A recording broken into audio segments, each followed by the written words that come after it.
Thank you all for being here. I want to welcome you to Manhattan, Kansas as well. Welcome to the northern part of the Flint Hills, the last stronghold of tallgrass prairie. I'm going to tell you a little bit about Konza Prairie. I'm going to kind of wander a little bit. I'm going to touch on a couple of different vignettes that hopefully will emphasize the importance and relationship of long-term research at a site like Konza towards understanding some of the changes and threats that grasslands face and maybe some of the management options that we might have going forward. How many people were on the Konza Prairie tour yesterday? Could I see a show of hands? All right. Fabulous. I really enjoyed taking people out there and showing them the site. I wish I could take you all out there today. I'm much more comfortable talking in the site than I am in a setting like this. But what I'm going to do today, there we go. I'm going to talk about the importance of grassland ecosystems and some of their challenges to conservation, both locally and globally, a brief introduction. And then I'll talk a little about the Konza Prairie Biological Station, its establishment, and what we do there. And then what I'm really going to focus on are some examples of how prescribed burning and different fire frequencies, the reintroduction of a native grazer, and the threat of woody encroachment are influencing the research that we do there, and talk about some of the benefits of long-term studies for addressing some of these challenges. So I'll start with something that I think everybody in the room would agree with. Grasslands are globally important. They cover, depending on how you define grasslands, 30 to 40% of the Earth's terrestrial surface. And that makes them important regionally and globally for things like carbon cycling, preservation of biodiversity, hydrologic cycles. So grassland extent has declined globally. We know this, and it's exemplified by tallgrass prairie, and I'll talk about that in a second. So grasslands are important because they provide forage for both native and domestic ungulates. They support a variety of grassland-dependent species. You know, I think about grassland birds as being a group that's particularly impacted by the fragmentation and decline in intact grassland areas, but that's certainly true of pollinators, small mammals, and a variety of other species that are grassland-dependent. Grasslands also provide a suite of ecosystem services that are important whether society realizes it or not. Grasslands are very efficient at soil aggregation and soil stabilization, which tends to promote soil health in a variety of ways. It enhances water infiltration, which limits soil erosion. Grasslands are very efficient at storing carbon, particularly below ground carbon in soil pools that are relatively stable compared to, for example, woodlands or forest ecosystems. They're efficient at retaining and recycling nutrients, which has benefits in terms of limiting nutrient loss and improving water quality. In addition to all these ecosystem services and supporting biodiversity, grasslands are important culturally, socially, and spiritually to the people that once inhabited them. And I want to acknowledge the Konza Prairie people, in particular, the last indigenous tribe that lived in this part of Kansas and the people for whom the state and the biological station are named. I also want to point out that these grasslands are still important to the communities that live there now, culturally, socially, and economically. And that's certainly true in the Flint Hills. Despite this, grasslands are among the most threatened biomes on the planet. And there's several ways of looking at this. In this particular analysis, conservation risk was based on the percentage of a biome type that has already been converted to other land uses or land cover, and the percentage that's set aside for preservation for the future. And at the top of this list, you'll note are temperate grasslands, savannas, and shrublands. Historically, those grasslands have been converted for agriculture, for other land uses, and they're really underrepresented in terms of long-term conservation and protected areas. Another way of looking at this is to look at the extent of major grassland biomes globally, what percentage of those biomes are intact.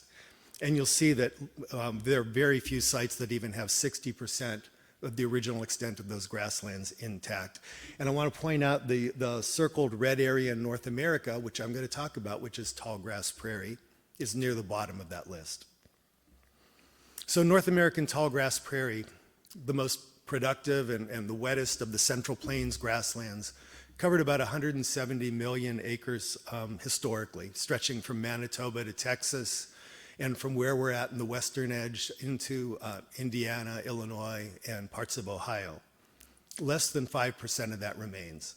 And the major reason is it's been converted to feed the world. It's the productive soils that these grasslands have produced are incredibly good for agriculture.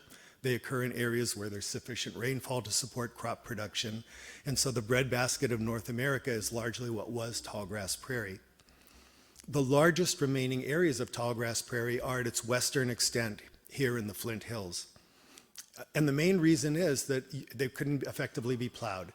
If you've been to Konza or you start wandering the Flint Hills, you'll see we have a very steep, divided landscape, topography, and the shallow rocky soils essentially prevented this area from being converted into cropland, or it would have been.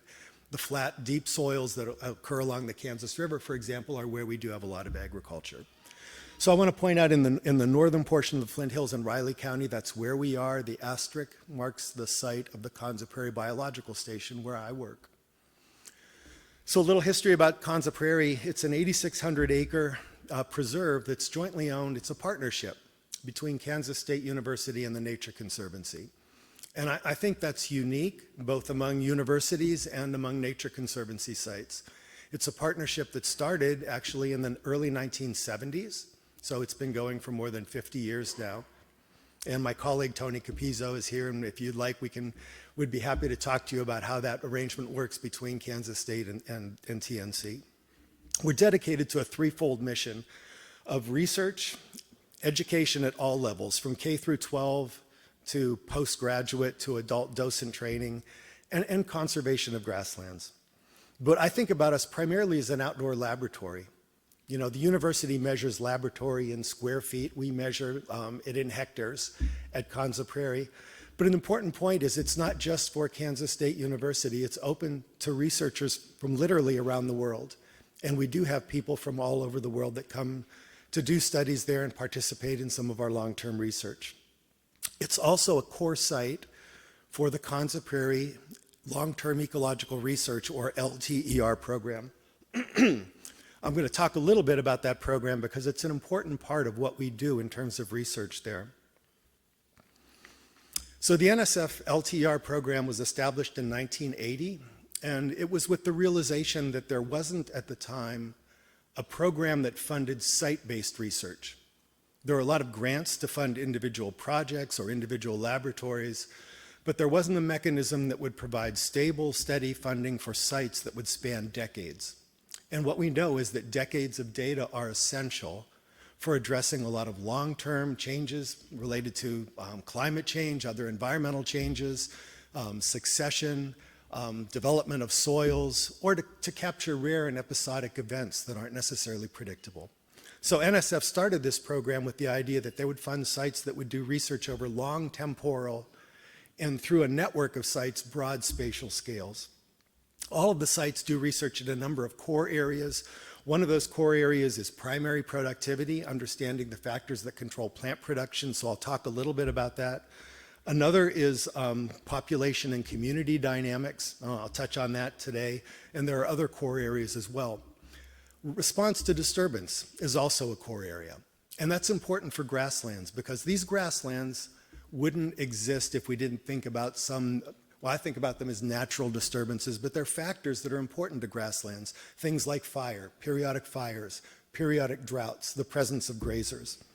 So Konza was one of the first sites that was funded in 1980, and so we have data sets now and experiments that span more than 4 decades out there. The research at Konza started focusing again on what we think of as natural disturbances that are most important for creating and maintaining these grasslands. And those are fire, grazing, and climate variability. You know, we live in a place where there's a highly variable continental climate. Periodic droughts and deluges are common. And of course, we have directional climate change.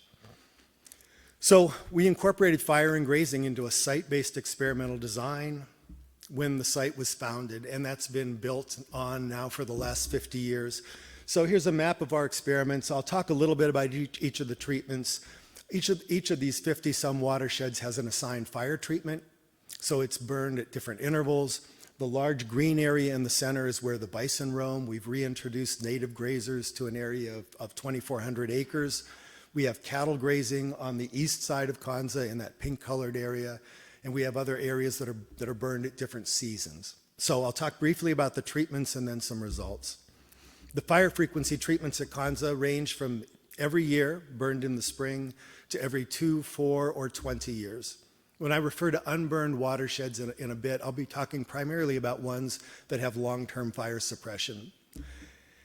Although most of the burning in the Flint Hills takes place in spring, typically in March or April, just before greenup, fires do occur other times of the year, lightning-induced fires, and of course indigenous people burned other times of the year for other purposes as well. So we have watersheds now that for 30 years we've burned at different seasons, in the fall, the winter, or the summer, as well as spring, so that we can look at the effects of season of fire. And then I'll talk briefly about what we call the fire reversal experiments. If you haven't burned the prairie for a long time, what you'll find is it's not a prairie anymore. You suppress fire here, we get sufficient rainfall to support woodlands or shrublands. And the question is, well, what if we returned fire to those areas? Is that sufficient to return a grassland state? And then what are the dynamics for fire suppression? As fire is excluded from these grasslands over different periods of time, how do the grasslands respond, and how does that change a grassland state? So, those are the fire treatments. The grazing treatments on Konza.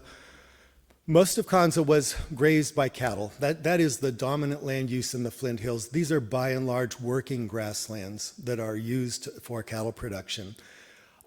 There's a 2,400 acre in the center of Konza where we've reintroduced native grazers starting in 1987 through 1992 when the grazing area came up to its current size. We stock bison at a density that's, I would say, a moderate density. They're designed to, on average, remove 25% of above ground biomass in a typical year.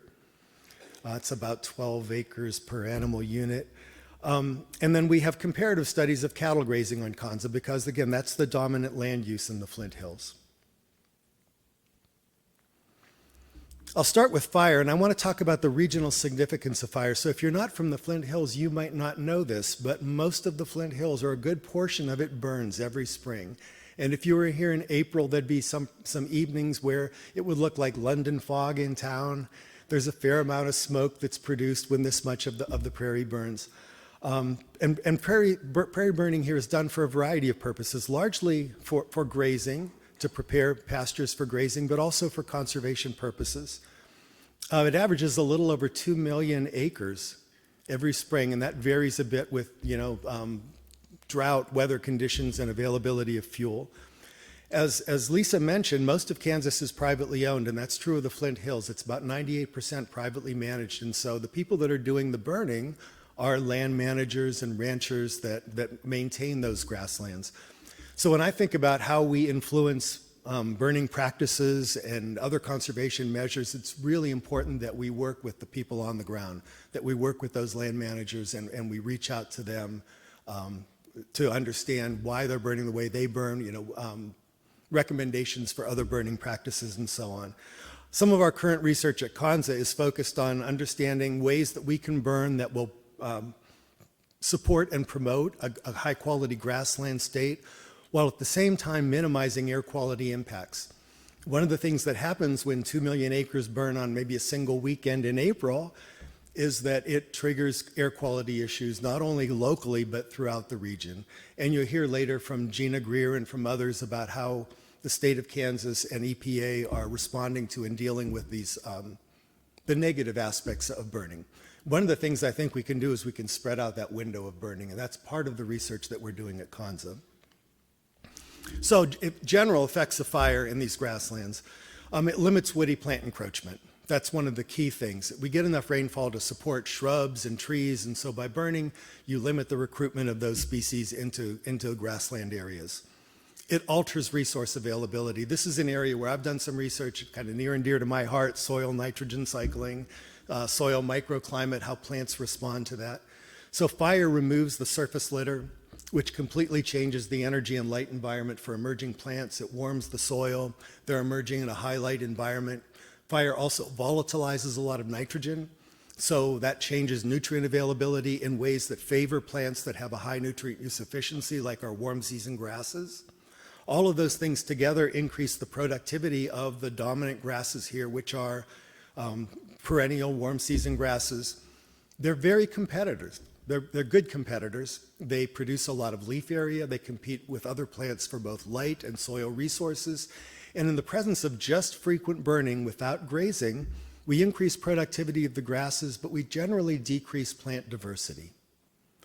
And the reason is, well, we'll get there. The reason is that forbs and a lot of the cool season grasses don't do as well under those conditions. So here's a record of 30 years of above ground net primary productivity at Konza Prairie across a couple of different fire treatments, annually burned and unburned. Bottom bars are showing the interannual variability in climate. And what you can see is this grassland is very sensitive to interannual variability in rainfall and water availability. Upland areas tend to be shallow soiled and more water limited in general. Lowland areas are much deeper, clayey soils that generally have higher water availability, and that's reflected in the heat map for one particular watershed that's annually burned. And you can see that productivity on that watershed in that year actually varied by almost fourfold between lowlands and uplands. So there's a great deal of variability based on topography, but fire also plays a role. And so the green circles at the top are an annually burned lowland, which had the highest productivity, reaching sometimes 700 grams per square meter. The upland site is the open circles, which is lower, and then the triangles, the filled and open triangles, are an unburned site. So across all of those years and topographic positions, generally we can say fire increases productivity, herbaceous productivity, specifically of the grasses. In the lowlands, it can be a 50% increase in production. In uplands, it's less, but it's still significant. So while fire increases productivity, it's favoring, again, a particular group of plants, the warm season grasses, and that's what this graph is showing, as well as illustrating in the figures here. So the top photo is from an annually burned site. Again, big blue stem, Indian grass, switchgrass, our dominant grasses. The infrequently burned site, you'll see a much greater diversity, particularly in cool season grasses and forbs. And so if you plot the frequency of fire, the number of times the watershed has been burned over 17 years versus changes in the cover of major plant groups, what you'll see is that C4 grasses increase with fire frequency, while C3, the cool season grasses and forbs, go down. That's important because the warm season grasses are responsible for most of our productivity, but the forbs are responsible for much of our biodiversity. Okay, what about grazers? All of that is really focused on non-grazed grasslands. When you introduce grazers, they change the picture in a couple of ways. Grazers will preferentially graze recently burned areas, and then by grazing, they reduce fuel loads, which decreases the fire in those areas that were previously grazed, and so they increase the heterogeneity of the landscape. They offset a lot of the effects of fire because they're preferentially feed on grasses. So they reduce grass cover and they increase the cover of forbs by opening up space and resources for subdominant species. They produce dung and urine, which increases soil nitrogen availability, offsetting some of the effects of fire that way. And then they create wallows and other unique small-scale disturbances, which also have unique plant communities. So over 30 years of bison reintroduction at Konza Prairie, we've seen some changes in plant communities. This is a recent paper by Zach Radijak and others showing the red line, well, the bottom gray line is our sites that are burned annually or every 4 years but haven't been grazed over 30 years. And what you can see is that species richness is pretty flat. The red line is plant species richness at plot scales on the top and at catchment scales on the bottom. But what you'll see is that bison have almost doubled plant species richness at the plot scale in the 30 years since they've been introduced. And it's still going up. And these are native prairie species. On the bottom graph, you'll see the similar increase at the plot scale. There's a yellow bar towards the right of that graph, and that actually represents a drought year. And what you'll note is that those increases in plant richness, community richness, were pretty resilient to drought as well. So rewilding the prairie, reintroducing grazers has changed a lot of the character of the prairie in areas where it's grazed. I just want to point out in this study, cattle also increase species diversity, but not to the same extent as bison, but cattle and bison are managed differently on site. If I go back to another study on Konza over 10 years, where we matched bison and cattle by weight, by time in and off the prairie, what you'll see is that they both increased plant species diversity. Bison increased more than cattle did. But again, most of the Flint Hills is grazed by cattle, so we can start thinking about, are there ways of managing cattle and burning to mimic some of the effects of bison on increasing plant species richness? Okay, last thing I want to talk about is woody plant encroachment, which is the biggest threat to grasslands in the Flint Hills, as well as grasslands globally. Here, we have a couple of challenges. One is clonal shrubs.